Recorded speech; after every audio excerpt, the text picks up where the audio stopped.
Commander Park Hyunwoo's coffee mug trembled in his hand as he read the emergency transmission for the third time. The words seemed impossible, yet the data streams pouring in from across the galaxy confirmed the worst fears of every military strategist on Earth. "Sir, you need to see this," Lieutenant Kim So-young called from her station, her usually steady voice cracking with emotion.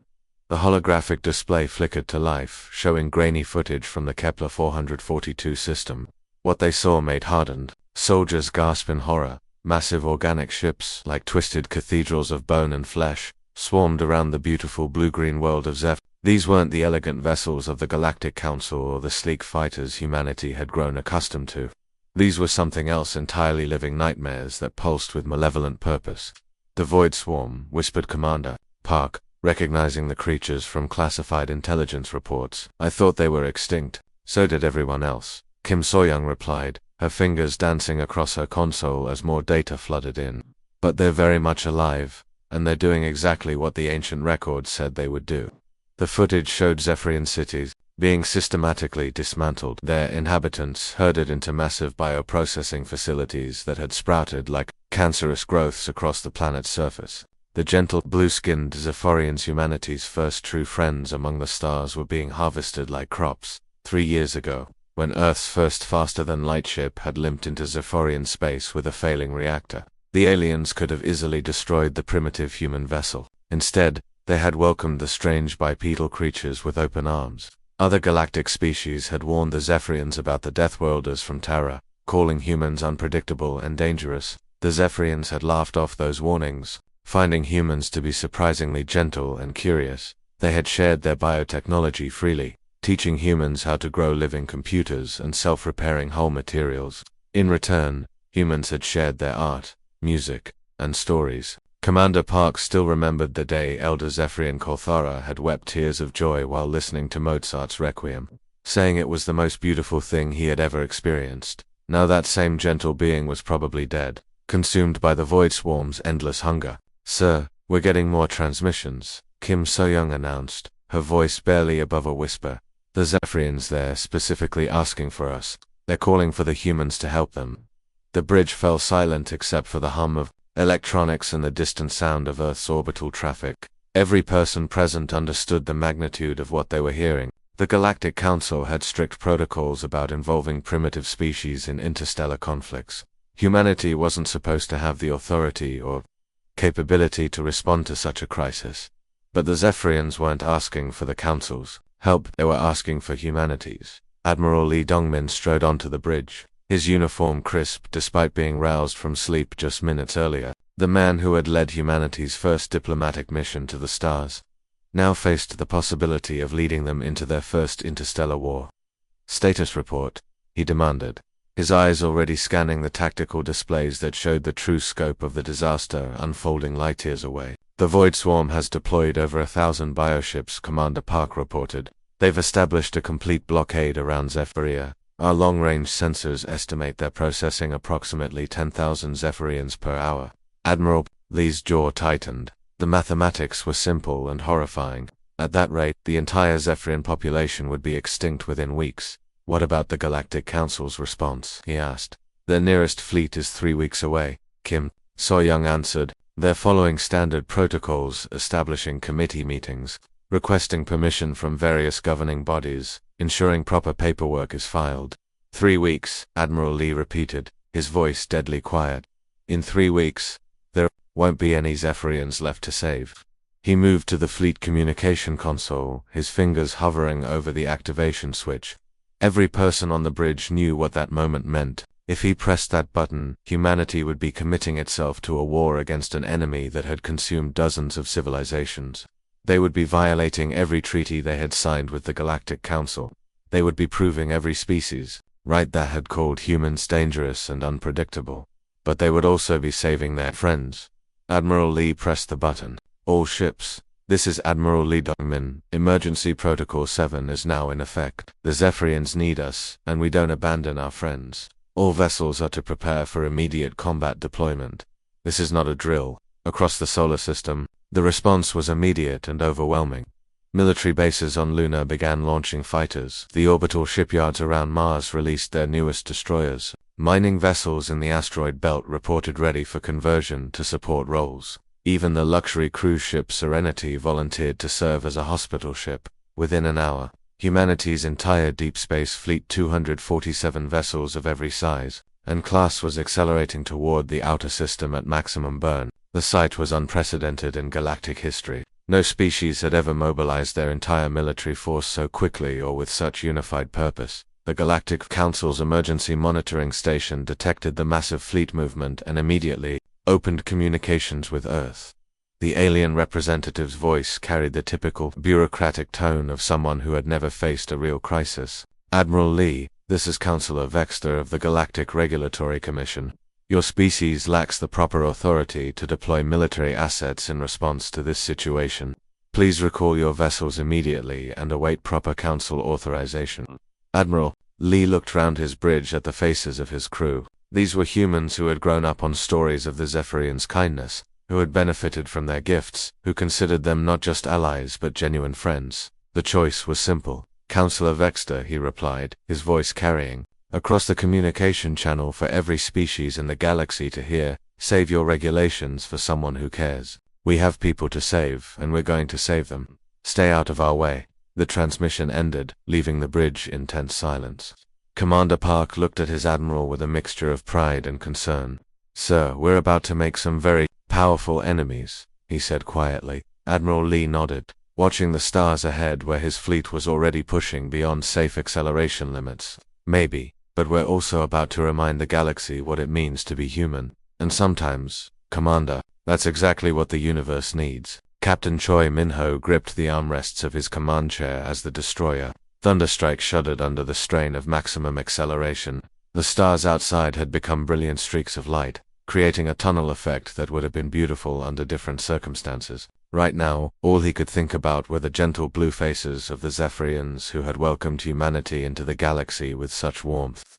"Captain, we're getting stress warnings from the hull," reported his tactical officer, Lieutenant Bay. "Sujin, the ship wasn't designed to maintain this speed for extended periods."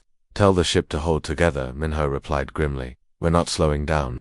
Around him, his bridge crew worked with a kind of focused intensity that only came from knowing lives hung in the balance. These weren't just any lives, they were the lives of Earth's first alien friends, beings who had shared their most advanced technologies simply because they believed in the goodness of strangers. Down in engineering, Chief Engineer Park Ji-Hai wiped sweat from her forehead as she monitored the fusion reactors that were running far beyond their safety parameters. The engine room was a maze of cables, conduits, and jury-rigged modifications that would have horrified the original designers. But every modification had a purpose. Every cable had been rerouted for maximum efficiency. "Ma'am, reactor temperature is approaching critical," called out her assistant, Petty Officer Hon Jae-soo. "If we push much harder, we risk a containment breach." Park Ji-Hai studied the readouts, her mind calculating risks and possibilities. She thought about the Zephyrian engineer who had taught her the basics of bioneural computing, patiently explaining concepts that had revolutionized human technology. That same being was probably dead now, consumed by the Void Swarm's hunger. "Reroute cooling from the secondary systems," she ordered. "Life support can run on backup power. The Zephyrians need us." There yesterday, similar scenes played out across the human fleet. On the cruiser Valiant, Dr. Seo Minjun worked frantically in the medical bay, preparing for casualties while surviving on his fourth cup of synthetic coffee in 6 hours. The ship's cook, Corporal Yoon Ah-young, had converted half the mess hole into additional medical space, knowing that human stubbornness would lead to injuries as crews pushed themselves beyond all reasonable limits. What the alien observers tracking the fleet didn't understand was that this wasn't reckless desperation, it was calculated preparation finally being put to use. For 3 years, while the galaxy had assumed humanity was simply enjoying peaceful trade relationships, Earth's military had been studying every scrap of information they could gather. Every Zephyrian cultural exchange had included human intelligence officers learning about galactic military capabilities. Every trade negotiation had involved human engineers secretly analyzing alien technologies. Every diplomatic dinner party had been an opportunity to assess potential threats and allies. The result was a fleet that looked primitive by galactic standards, but had been specifically designed for rapid deployment and maximum lethality. Human ships were smaller than the massive dreadnoughts favored by other species. but they were also faster, more maneuverable, and packed with weapons systems that combined human ingenuity with alien technology. "Captain," announced Communications Officer Kim Tae-woo from his station, "we're receiving tactical updates from the other ships." Captain Yoon on the Reaper reports long-range sensors are picking up the enemy fleet. Minho felt his stomach tighten as the data appeared on his tactical display. Over 1,000 Void Swarm bioships surrounded the Zephyrian homeworld like a living cage of bone and flesh. The enemy vessels were massive, each one the size of a human city, pulsing with organic weapons systems that had been evolved over millions of years. 5-to-1 odds, he muttered, then keyed his communications system. "All hands, this is the captain. I won't lie to you, we are outnumbered and outgunned. The enemy has ships that make our biggest dreadnought look like a shuttle, but they've made one critical mistake." He paused, looking around at the faces of his crew, young men and women who had volunteered to travel light years from home to fight for beings they had never met. "They hurt our friends," he continued, his voice carrying the cold fury that had become humanity's calling card. "They think we'll fight fair, like civilized beings. They're about to learn that humans don't fight fair, we fight to win." Throughout the fleet, Admiral Lee Dongmin's voice crackled over the communication channels, reaching every ship simultaneously. "All vessels, this is Admiral Lee. Long-range reconnaissance confirms the worst the Void Swarm has established. Complete orbital dominance around Zephyria. Their bioships are systematically harvesting the population." On the bridge of the assault cruiser Reaper, Captain Yoon Ha-jin watched the sensor data with growing horror. The Void Swarm ships weren't just attacking, they were feeding. Massive tendrils extended down to the planet's surface, drawing up processed organic matter to fuel their growth and reproduction. Admiral Yoon transmitted, "The enemy fleet configuration suggests they're not expecting resistance. They're focused entirely on harvesting operations." "Then they're in for a very unpleasant surprise," Admiral Lee replied. "All ships, prepare to execute Terran doctrine. I want every captain to remember what we learned about these creatures. They expect their enemies to follow the rules of civilized warfare." In the intelligence briefing rooms throughout the fleet, officers pulled up files that had been classified since first contact.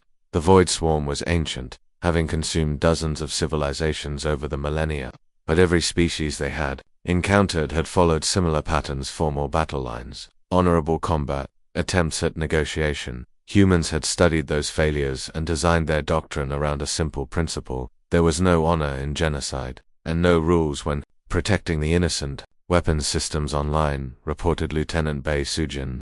"All torpedo tubes loaded with quantum warheads." Captain Minho nodded, feeling the familiar calm that came before battle. Around him, his crew made final preparations with quiet efficiency. These were people who had trained for this moment, who understood that sometimes the greatest act of love was the willingness to become a monster. "Captain," called out Ensign Park Dae-hain from the navigation station, "we'll reach the outer system in 6 hours. "Then, in 6 hours," Minho replied, his voice carrying throughout the ship, "we show the galaxy what happens when you threaten a human's friends. All stations, battle ready, we're going to war." The human fleet continued its impossible acceleration toward Kepler 442, pushing their ships and themselves beyond all reasonable limits. Behind them, alien observers tried to understand how such a small, recently discovered species could deploy such overwhelming force so quickly. They were about to learn that humanity's greatest strength wasn't their technology or their numbers, was their willingness to sacrifice everything for those they considered family. And the Zephyrians, despite being an entirely different species, had become humanity's family the moment they had chosen kindness over fear. The Void Swarm was about to discover that threatening a human's family was the last mistake they would ever make. The moment the human fleet dropped out of faster-than-light travel at the edge of Kepler 442, everything changed. Instead of forming the traditional battle lines that every galactic military manual recommended, the 247 human ships exploded outward like a starburst, each vessel racing toward a different vector with seemingly chaotic purpose. Captain Song Dajin felt her stomach drop as the frigate Stalker pulled a sharp turn that would have killed most alien species. The G-forces pressed her deep into her command chair, but her crew barely flinched. 3 years of secret modifications had reinforced their ships for exactly this kind of extreme maneuvering. "Weapons Officer Lee Manesio, target acquired," she called out, watching her tactical display as 3 massive Void Swarm bioships moved to intercept her vessel. The enemy ships were beautiful in a horrifying way, living cathedrals of bone and sinew that pulsed with organic weapon systems. Each one was 10 times the size of her frigate.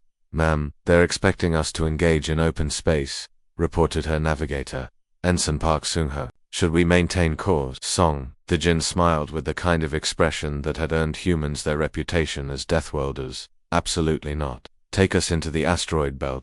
Let's show these monsters how humans really fight." The Stalker dove toward the system's dense asteroid field, a chaotic maze of spinning rock and metal debris that any sane pilot would avoid. The pursuing void swarm vessels followed confidently, their bioneural networks calculating interception courses based on millions of years of evolutionary experience. They had never fought humans before. Song, the Jin's ship twisted between asteroids, the size of mountains, using their gravitational fields to slingshot around corners that should have been impossible to navigate. Behind them, the massive bioships found themselves trapped in a maze where their size became a disadvantage. When they tried to push through the larger asteroids, the impacts damaged their organic hulls.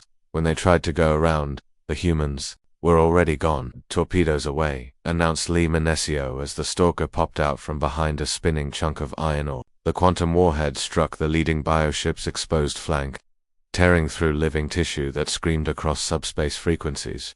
Meanwhile, halfway across the system, Captain Kim Tae-hung's squadron was executing an even more audacious maneuver. The gas giant Kepler 440C loomed before them like a massive striped marble, its crushing atmosphere and intense radiation field marking it as a death trap for any spacecraft. "All ships, maintain formation," Tae-young transmitted as his squadron dove straight toward the planet's upper atmosphere. "Remember, we've practiced this maneuver 100 times in simulation." His tactical officer, Lieutenant Cho Haijin, watched. The radiation warnings flash red across her console. "Captain, we're approaching lethal exposure levels. The Galactic Council safety protocols recommend." "The Galactic Council isn't here," Tae-hung cut her off, "and their safety protocols don't account for human stubbornness." The squadron skimmed through the gas giant's upper atmosphere, using the planet's powerful magnetic field to mask their energy signatures. The friction heated their hulls to dangerous temperatures, but human engineering had always excelled at building things that could survive in impossible conditions. The pursuing void swarm bioships detected the humans too late. As Tae-hung's squadron emerged from behind the planet like avenging angels, their plasma torpedoes found targets that were completely unprepared for attack from that vector. The massive bioships writhed in apparent agony as superheated plasma burned through their organic armor. "This is impossible," transmitted a Galactic Council observer from a safe distance. "They're using planetary bodies as tactical assets.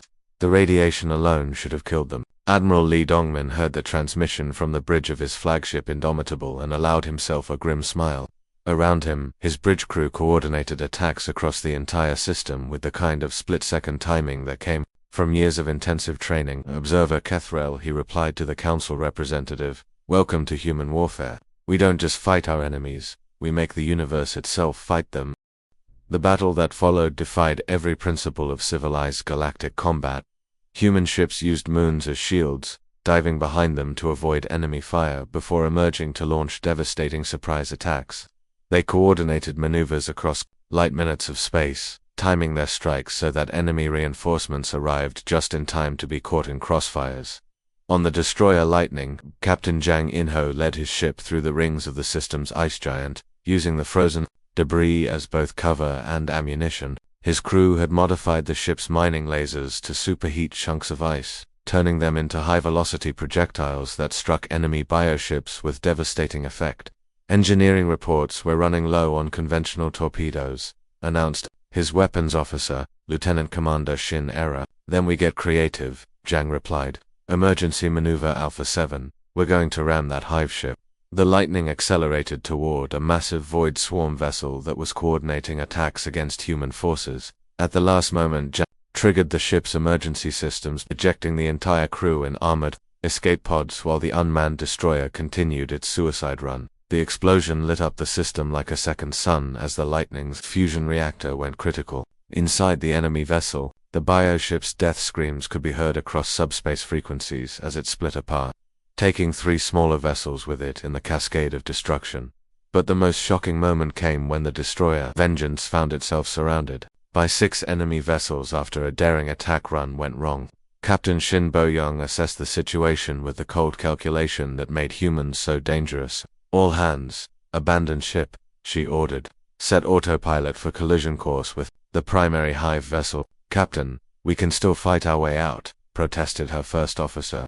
Commander Lee J-Min. Shin Boyoung shook her head as she watched the evacuation pods launching from her dying ship. Not this time, but we can make sure our sacrifice counts. For something, she remained on the bridge as her ship accelerated toward the massive bioship that served as the Void Swarm's command center. The enemy vessel tried to evade, but human ships were designed for exactly this kind of maneuver. The Vengeance struck the hive ship's primary processing chamber, and the resulting explosion took out 6 enemy vessels in a chain reaction of organic destruction, or units. This is Admiral Lee, came the transmission across the fleet. The swarm is adapting to our individual tactics. They're learning to predict our maneuvers. Throughout the system, human captains could see it happening. The bioships were beginning to anticipate human strategies, their organic neural networks processing combat data at impossible speeds.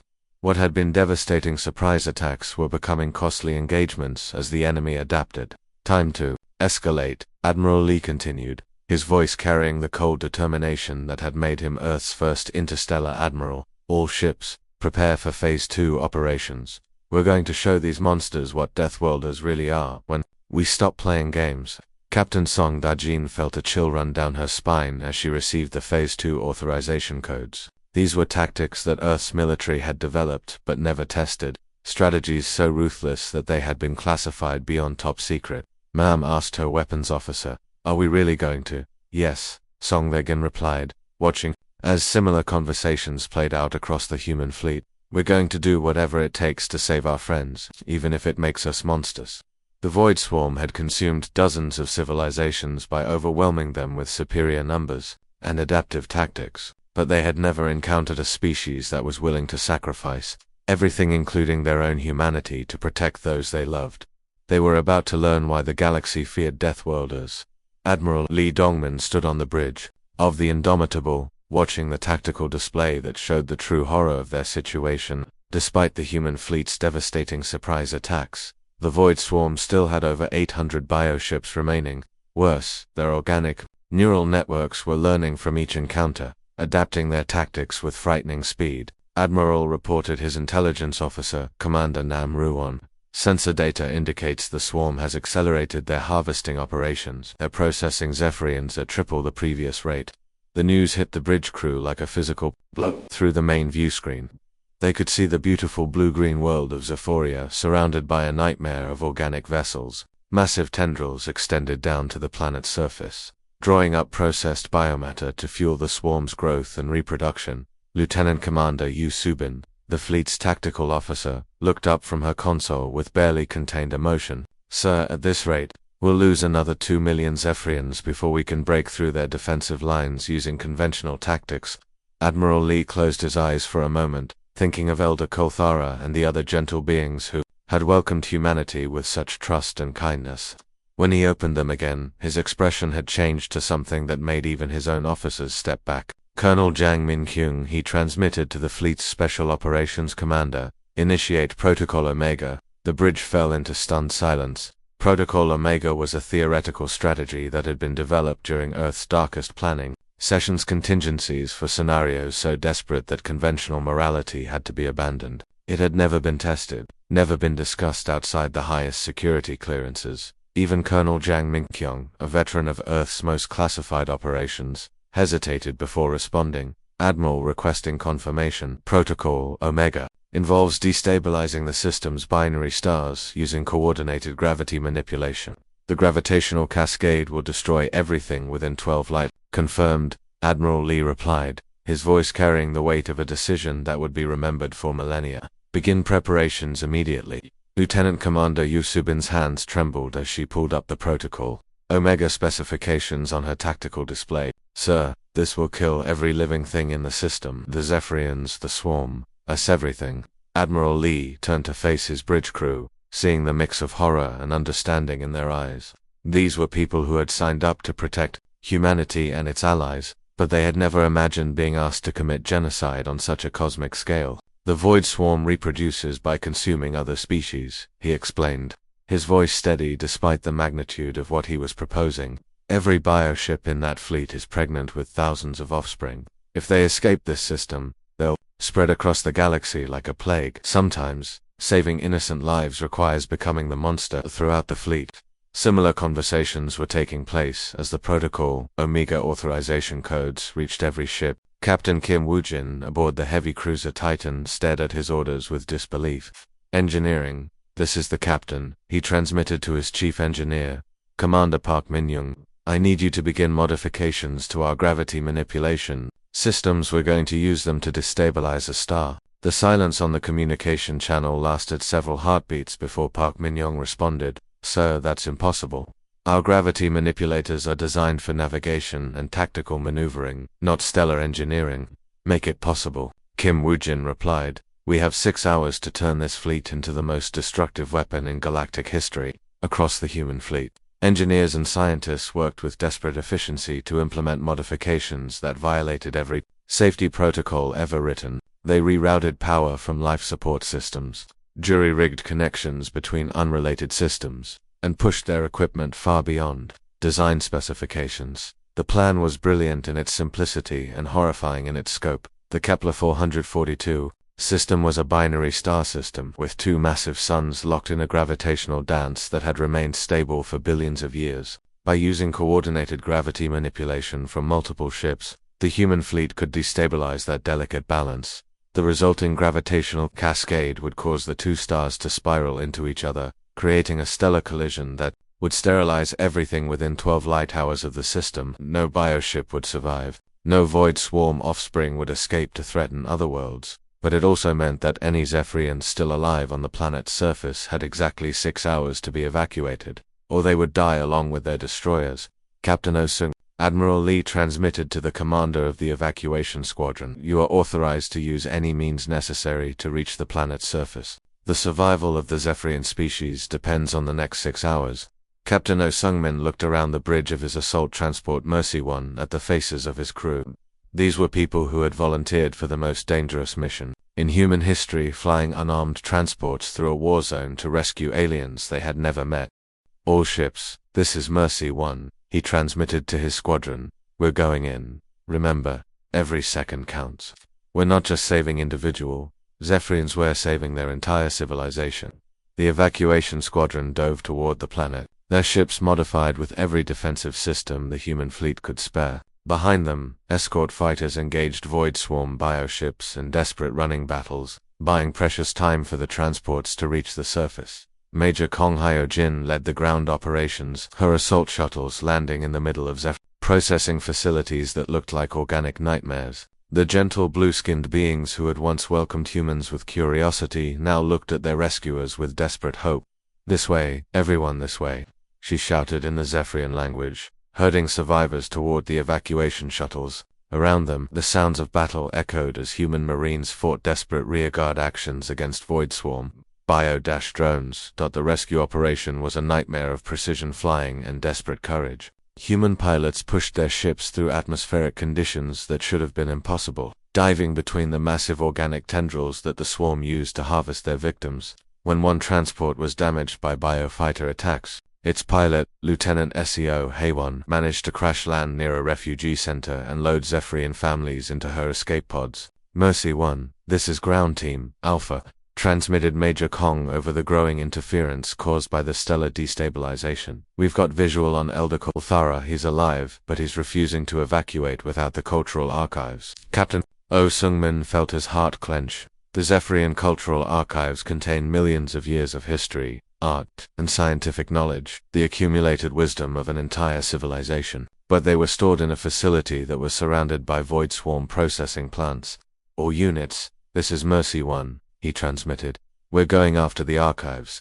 If we're destroying this system, we're damn well saving what made it worth protecting. The final hour of the evacuation was pure chaos. Human transports raced against time while the system's twin stars began their death spiral, the gravitational fluctuations making spaceflight increasingly dangerous. Zephyrian families huddled in human ships, not understanding the technical details, but knowing that these strange aliens had come impossible distances to save them. Last transport, lifting off, reported Major Kong as her shuttle cleared the planet's atmosphere with the final group of survivors.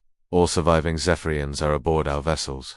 Admiral Lee watched the evacuation reports flooding in, each one representing thousands of lives saved. But he also watched the stellar destabilization readings, knowing that in less than an hour, everything in this system would be consumed by cosmic fire. All ships, prepare for emergency jump to minimum safe distance, he ordered. We have 43 minutes until the stars reach critical mass.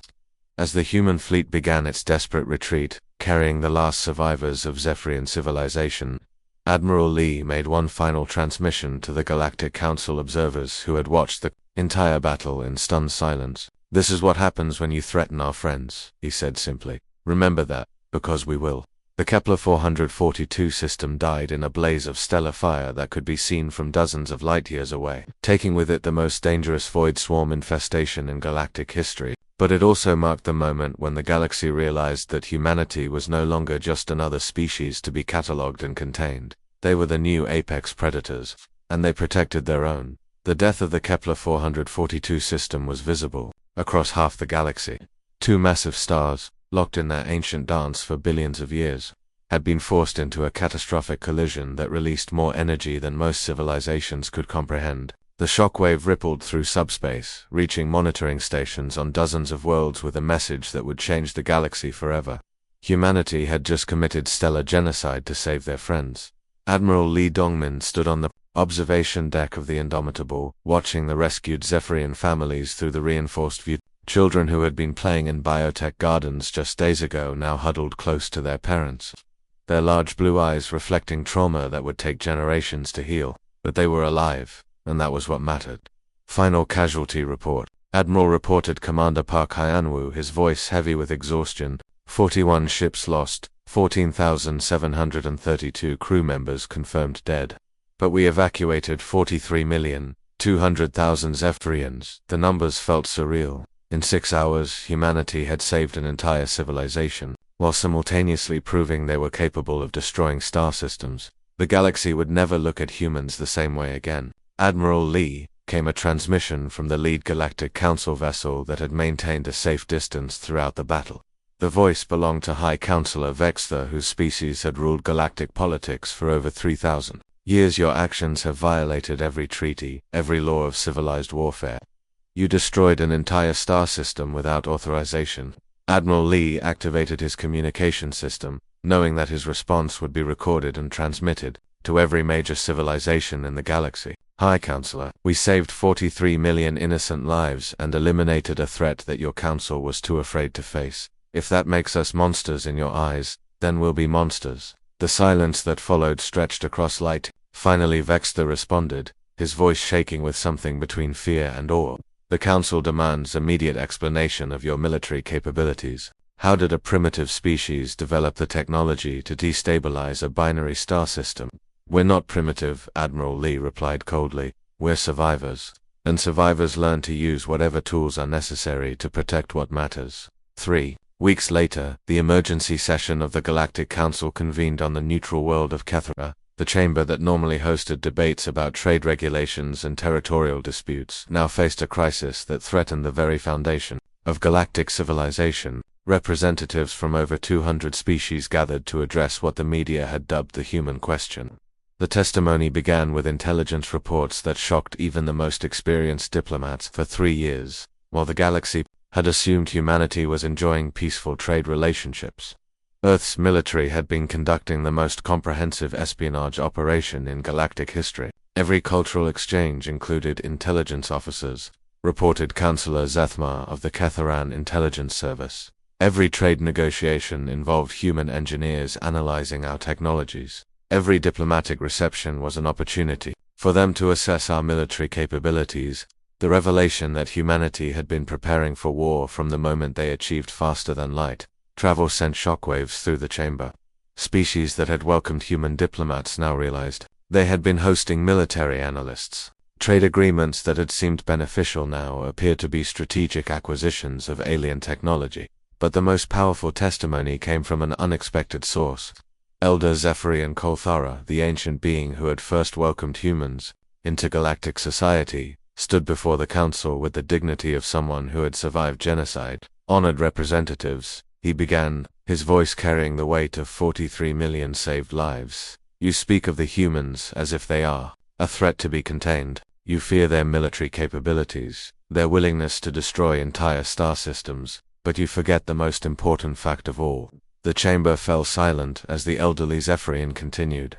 These humans traveled across the galaxy to save people they barely knew. They sacrificed 14,000 of their own to rescue 43 million of ours. They didn't ask for payment, didn't demand territory or resources. They came because we were their friends, and friends protect each other. Koltharas' next words would be quoted in history books for millennia. You call them Deathworlders and fear their capacity for violence, but I have seen their capacity for love, and it is far more terrifying to those who would harm the innocent. These humans are not the monsters you believe them to be, they are the protectors this galaxy has always needed but never deserved. The debate that followed lasted for weeks. Some species demanded that humanity be quarantined to their home system. Others argued for preemptive strikes before the humans could develop even more devastating weapons. But the Zephyrian testimony had shifted the narrative in a way that surprised everyone. Smaller species, those who had always lived in fear of more powerful neighbors, began to see humanity differently. If the Deathworlders were willing to sacrifice everything to protect their friends, perhaps being friends with Deathworlders wasn't such a dangerous prospect after all. The final vote established the Terran Accord, a new galactic security framework that recognized humanity as the primary military force for interstellar peacekeeping. The document was signed by every major species in the galaxy, not out of trust, but out of the understanding that having humanity as an ally was preferable to having them as an enemy. 3 months later, Admiral Lee Dongmin stood in the command center of the newly constructed Terran Command Facility on Luna, watching the departure of the first joint human-alien patrol fleet. The sight still amazed him. Human ships flying alongside vessels from 17 different species, all working together to protect the galaxy from threats like the Void Swarm. Status report, Commander Park, he said to his old friend, who now wore the insignia of the Galactic Defense Force. Commander. Park Hyun-woo smiled as he reviewed the latest intelligence reports. 12 new shipyards under construction across human space. Admiral, we've got volunteers from 17 alien species requesting to serve alongside human crews. The Ketherans want to learn our tactical doctrines. The Moldari are asking for joint training exercises. And the Council, still nervous, but they're beginning to understand what the Zephyrians figured out 3 years ago. Sometimes, the greatest mercy comes from those capable of the greatest violence. Admiral Lee nodded, watching the stars through the command centers. Massive viewport somewhere out there. Other threats waited in the darkness between galaxies. The Void Swarm had been just one of many dangers that lurked beyond the edges of civilized space. But now the galaxy had guardians who understood that peace wasn't maintained through committee meetings and diplomatic protocols. Peace was maintained by those willing to stand between the innocent and the monsters, regardless of the cost to themselves. The transformation was already visible. Human patrol ships worked alongside alien vessels, sharing technology and tactics that made the combined fleet more effective than any single species could achieve alone. Young humans served on alien ships, while alien officers learned human strategies that emphasized speed, adaptability, and the willingness to sacrifice everything for the mission. Admiral announced Communications Officer Kim So-young, "We're receiving reports from the Outer Rim. Long-range sensors have detected something approaching from outside the galaxy." Admiral Lee felt the familiar tightening in his chest that came with the prospect of new threats. "What kind of something?" "Unknown, sir, but it's big, and it's moving toward inhabited systems." Admiral Lee looked around the command center at the faces of humans and aliens working side by side, united by the understanding that survival required cooperation and the willingness to fight for what mattered. The Void Swarm had been their first test as galactic protectors. It wouldn't be their last. "Alert all patrol fleets," he ordered, "and send a message to Earth Command. We may need to accelerate the shipbuilding program." As alarms began sounding throughout the facility, Admiral Lee allowed himself a grim smile. The galaxy had spent millennia avoiding conflict, preferring diplomacy and compromise to the harsh realities of survival. But reality had a way of forcing itself on those who tried to ignore it. Humanity had learned long ago that the universe was a dangerous place, filled with threats that couldn't be reasoned with or negotiated away. Sometimes, the only language such threats understood was overwhelming force applied with surgical precision. The age of the Deathworlders had begun, and the galaxy would never be the same. The end.